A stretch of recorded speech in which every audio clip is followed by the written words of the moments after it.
बाबा भोलेनाथ को प्रसन्न करने के लिए आप भी सोमवार का व्रत कर रहे हैं तो शिव व्रत कथा को पढ़कर या सुनकर इस उपवास को पूर्ण करें। एक समय की बात है, किसी नगर में एक साहूकार रहता था। उसके घर में धन की कोई कमी नहीं थी, लेकिन उसकी कोई संतान नहीं थी। इस कारण वह बहुत दुखी था। पुत्र प्राप्ति के लिए वह प्रत्येक सोमवार व्रत रखता और पूरी श्रद्धा के साथ शिव मंदिर जाकर भगवान शिव को पार्वती जी की पूजा करता था। उसकी भक्ति देखकर एक दिन माँ पार्वती प्रसन्न हो गईं और भगवान शिव से उस साहूकार की मनोकामना पूर्ण करने का आग्रह किया। पार्वती जी की इच्छा सुनकर भगवान शिव ने कहा कि हे पार्वती, इस संसार में हर प्राणी को उसके कर्मों का फल मिलता है और जिसके भाग्य में जो हो उसे भोगना ही पड़ता है। लेकिन पार्वती जी ने साहूकार की भक्ति का मान रखने के लिए उसकी मनोकामना पूर्ण करने की इच्छा जताई। माता पार्वती के आग्रह पर शिवजी ने साहूकार को पुत्र प्राप्त का वरदान तो दिया, लेकिन साथ ही यह भी कहा कि उसके बालक की आयु केवल 12 वर्ष होगी। माता पार्वती और भगवान शिव की बातचीत को साहूकार सुन रहा था। उसे ना तो इस बात की खुशी थी और ना ही दुख। वह पहले की भांति शिवजी की पूजा करता रहा। कुछ समय के बाद साहूकार के घर एक पुत्र का जन्म हुआ। जब वह बालक 11 वर्ष का हुआ तो उसे पढ़ने के लिए काशी भेज दिया गया। साहूकार ने पुत्र के मामा को बुलाकर उसे बहुत सारा धन दिया और कहा कि तुम इस बालक को काशी विद्या प्राप्त के लिए ले जाओ और मार्ग में यज्ञ कराना। जहाँ भी यज्ञ कराओ वहाँ ब्राह्मणों को भोजन कराते और दक्षिणा देते हुए जाना। दोनों मामा भांजे इसी तरह यज्ञ कराते और ब्राह्मणों को दान दक्षिणा देते काशी की ओर चल पड़े। रात में एक नगर पड़ा जहाँ नगर के राजा की कन्या का विवाह था, लेकिन जिस राजकुमार से उसका विवाह होने वाला था वह एक आँख से काना था। राजकुमार के पिता ने अपने पुत्र के काना होने की बात को छुपाने के लिए एक चाल सोची।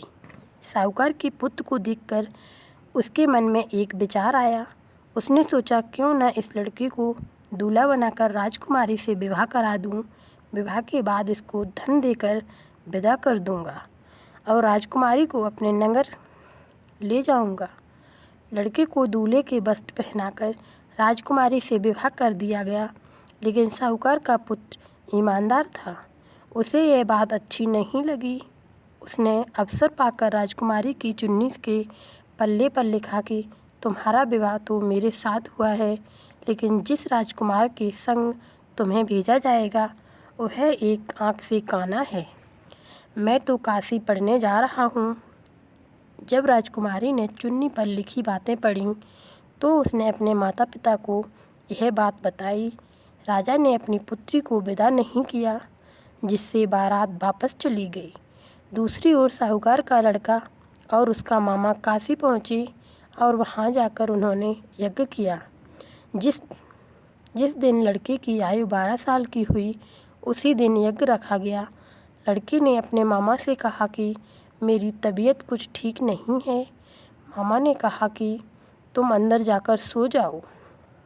शिवजी के वरदानुसार कुछ ही देर में उस बालक के प्राण निकल गए।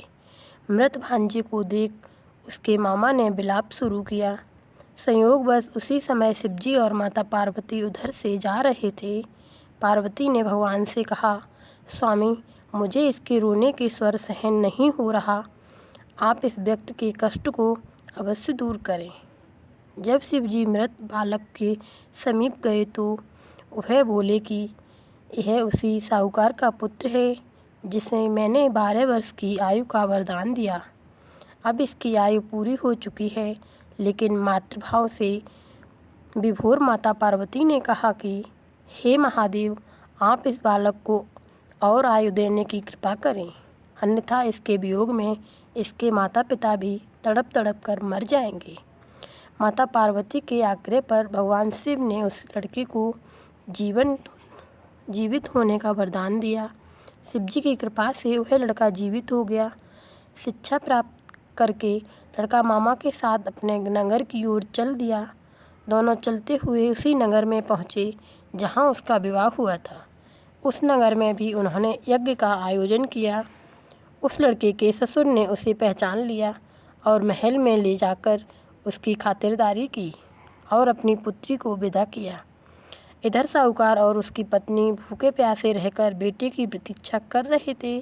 उन्होंने प्रण कर रखा था कि यदि उन्हें अपने बेटे की मृत्यु का समाचार मिला तो वह भी प्राण त्याग देंगे। परंतु अपने बेटे के जीवित होने का समाचार पाकर वह बेहद प्रसन्न हुए। उसी रात भगवान शिव ने व्यापारी के स्वप्न में आकर कहा, हे श्रेष्ठी, मैंने तेरे सोमवार व्रत के करने का और व्रत कथा सुनने से प्रसन्न होकर तेरे पुत्र को लंबी आयु प्रदान की है।